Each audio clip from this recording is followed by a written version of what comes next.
On a rainy city night, Maria, a struggling single mom, finds a lost boy, Elliot, shivering in the storm. With no clue that his father, Nathan Carter, is a wealthy tech CEO, her act of kindness sparks a journey of resilience, hope, and unexpected connections. Discover how one selfless moment can transform lives and build a brighter future. The rain came down in sheets, hammering the cracked asphalt of East Side Avenue. Maria Delgado hurried through the deluge, her worn sneakers splashing in puddles, a plastic grocery bag tucked under her arm. Her shift at the corner laundromat had ended late, and her 12-year-old son, Luis, was waiting at home, probably heating up leftover rice and beans for dinner again. She pulled her thin jacket tighter, the cold seeping into her bones, and quickened her pace past the neon-lit pawn shops and shuttered storefronts. Then she heard Ita's small, trembling sob cutting through the storm's roar. Maria stopped, scanning the street. Under the awning of a boarded-up deli, a boy crouched, no older than 6, his blue raincoat soaked through. His knees were pulled to his chest, his face buried in them, shivering like a leaf. No parents, no umbrella, no one. Just him and the rain. "Hey, pequeño," Maria called softly, approaching with caution. "You okay?" The boy looked up, his round eyes red from crying, his dark curls plastered to his forehead. He shook his head, clutching a small backpack. I can't find my dad." Maria's heart clenched. She glanced around. Cars hissed by, their headlights blurring in the wet, but no one stopped. The street was a ghost town tonight. She knelt beside him, ignoring the ache in her knees from 10 hours on her feet. "What's your name?" Months later, Maria stood in the lobby of the Carter Family Foundation, her name on a badge that read, Program Director. The space hummed with activity parents filling out applications, kids playing in a brightly lit daycare, volunteers organizing supply drives. She'd spent weeks learning the ropes, her nights filled with spreadsheets and coffee, but every challenge felt like a gift. Luis had a tutor now, his grades climbing, and their new apartment had a view of the park. Nathan checked in often, sometimes with Elliot, sometimes alone.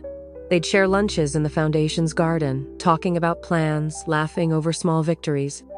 He remembered the stories she told about Luis's soccer dreams, her mother's recipes, the village she'd left behind. And she noticed how he softened around her, his guarded edges falling away. One evening, after a community event, they sat on a bench outside the center, watching families head home under streetlights. Maria sighed, content. "I used to think I'd never be enough," she said. "For Luis, for myself. Now I feel like I'm finally getting it right." Nathan turned to her, his gaze steady.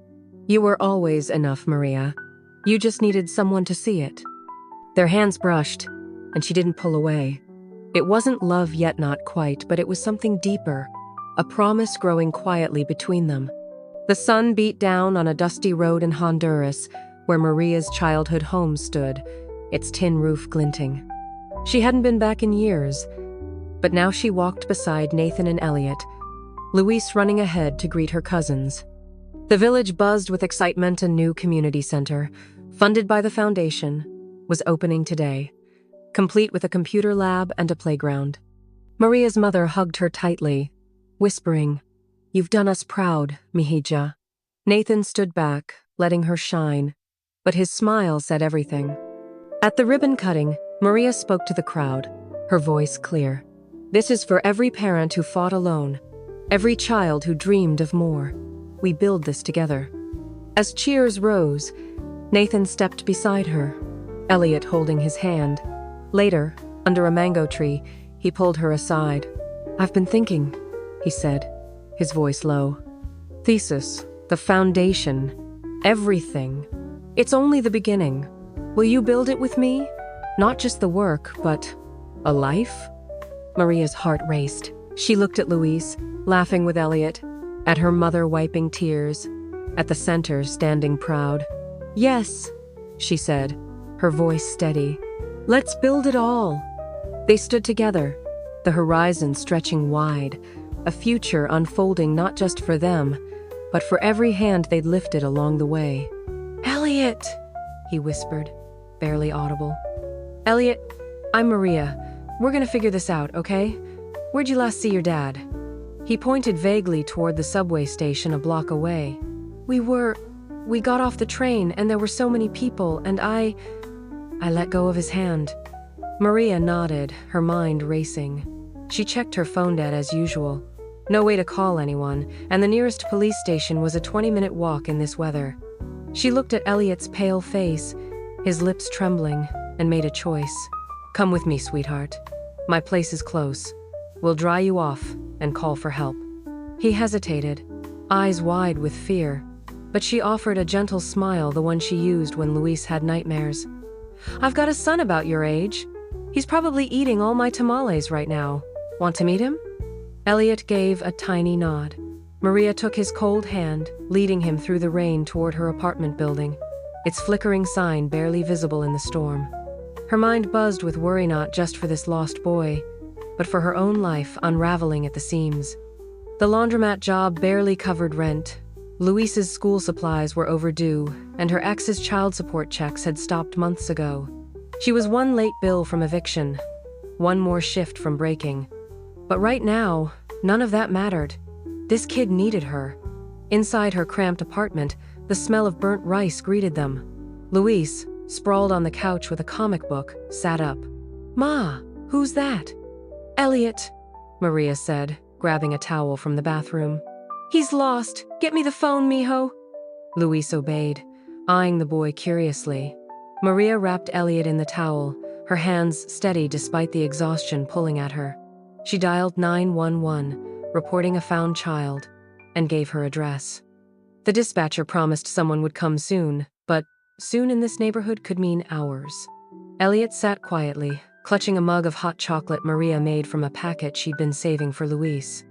"Do you know your dad's number?" she asked. Elliot shook his head. "He got a new phone. I don't remember it." Maria exchanged a glance with Luis, who shrugged. "Okay," she said, keeping her voice calm. "Tell me about him. What's he like?" Elliot's face brightened slightly. "He's tall. He builds computers and stuff. He's always busy, but he reads me stories when he's home." Maria smiled, picturing a harried office worker, maybe an IT guy. "Sounds like a good dad. He's probably looking for you right now." As they waited, Luis showed Elliot his comic collection, the two boys bonding over Spider-Man. Maria watched them, her chest tight. She'd been that scared kid once, waiting for someone to care. Her own mother had worked double shifts at a factory, leaving Maria to fend for herself in a new country. She swore she'd never let a child feel that alone. Again, not Luis, not this stranger. When the police finally knocked, Maria's relief was short-lived. The officer took Elliot's name and description, promising to locate his parents, but his tone was clipped, distracted. "We'll take him to the station," he said. "Thanks for your help." Elliot clung to Maria's hand, his eyes pleading. "Can you come with me?" Maria hesitated. She was bone-tired. Her shift started at 6 a.m., and Luis needed her here. But she looked into those frightened eyes and nodded. "I'll follow you, okay? You're not alone." She grabbed her jacket, kissed Luis's forehead, and followed the police car through the rain, her heart heavy with a promise she wasn't sure she could keep. The precinct smelled of stale coffee and damp paper. Maria sat on a hard bench, watching Elliot fidget in a chair across the room, a social worker handing him a juice box. She'd been there an hour, answering questions, filling out forms. No one had found Elliot's dad yet, and the officer's radio crackled with other calls. Lost kids were just another Tuesday night. Maria's stomach growled. She hadn't eaten since noon, and her grocery bag sat forgotten in the apartment. She thought of Luis, alone again, probably worrying. She was failing him, wasn't she? Failing to give him the life she'd dreamed of when they left Honduras 5 years ago. A life with books, safety, a future. Instead, they had a one-bedroom with peeling paint, a fridge that hummed too loud, and a stack of bills she couldn't face. "Miss Delgado?" The social worker approached, her clipboard in hand. "We've got a lead on the father. Someone reported a man looking for a boy matching Elliot's description near the subway. We're waiting for confirmation." Maria nodded, relief mixing with exhaustion. "Can I stay until he's here?" The woman hesitated. "You've done more than enough. We'll take it from here." But Maria stayed.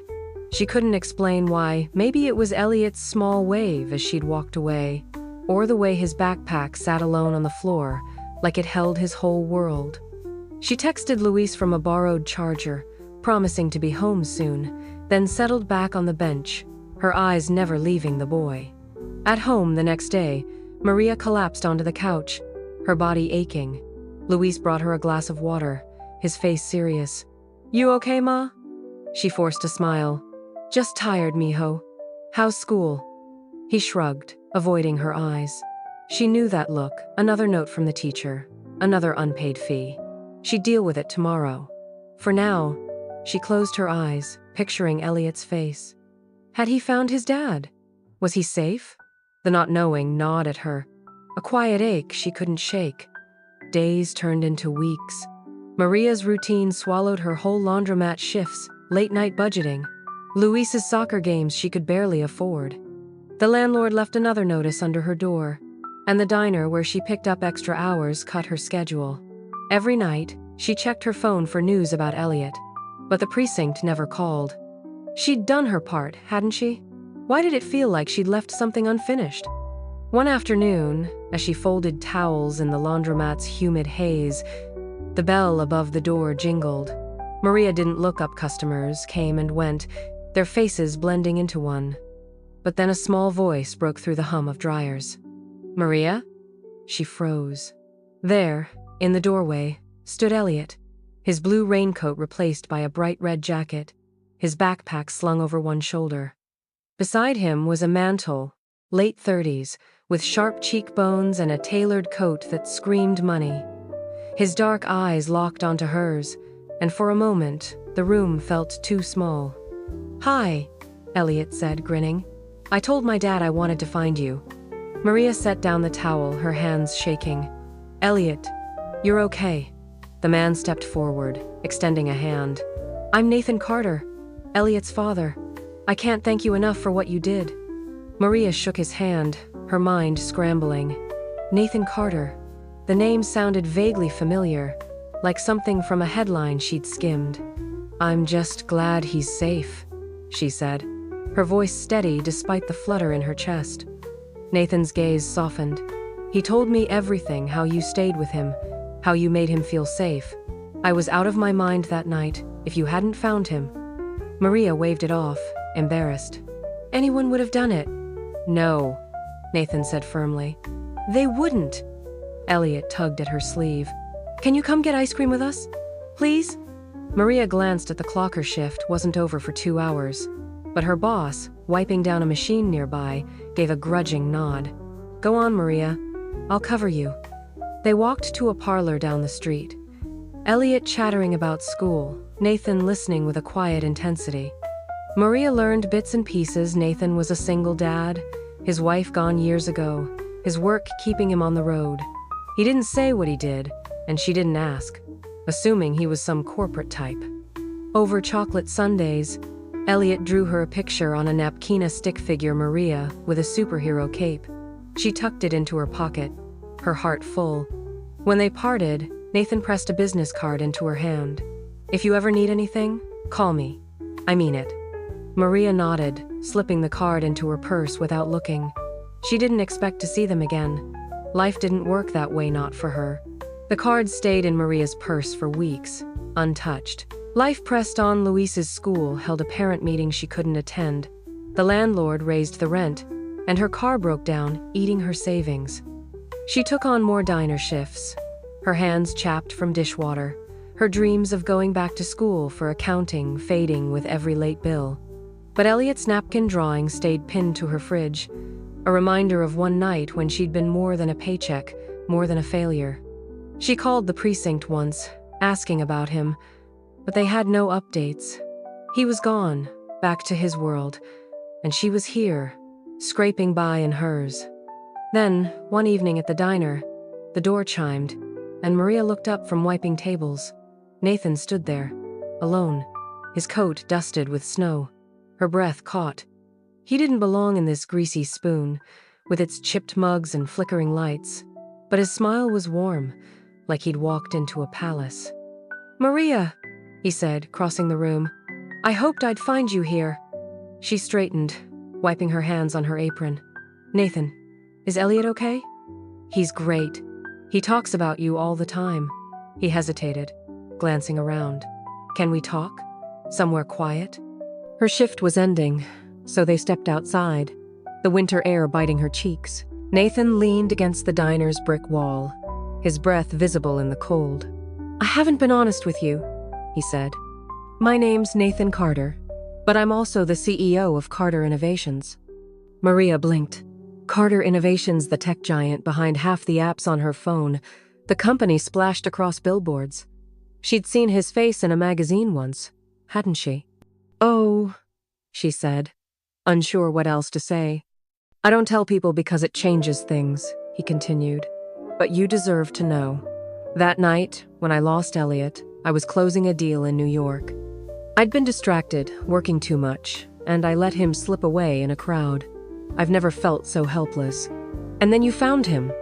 Maria shifted, uncomfortable with the gratitude in his eyes. "I just did what was right." Nathan shook his head. "You gave me my son back, and you reminded me what matters." He pulled a folder from his bag, handing it to her. "I've been working on something, a foundation to support single parents. Childcare, job training, scholarships. I want you to help run it." Maria stared at the folder, her hands frozen. "Me? I don't have a degree. I fold laundry for a living." "You're a mother who knows what it's like to fight for every day," Nathan said. "You're exactly who this needs." She opened the folder, scanning pages of plans, community centers, mentorship programs, grants for kids like Luis. Her throat tightened. "Why me?" "Because you didn't hesitate," he said softly. "Not with Elliot, not with anyone. I've seen your heart, Maria." She looked up, meeting his eyes, and for the first time in years, she felt seen not as a struggling mom, but as someone who could change things,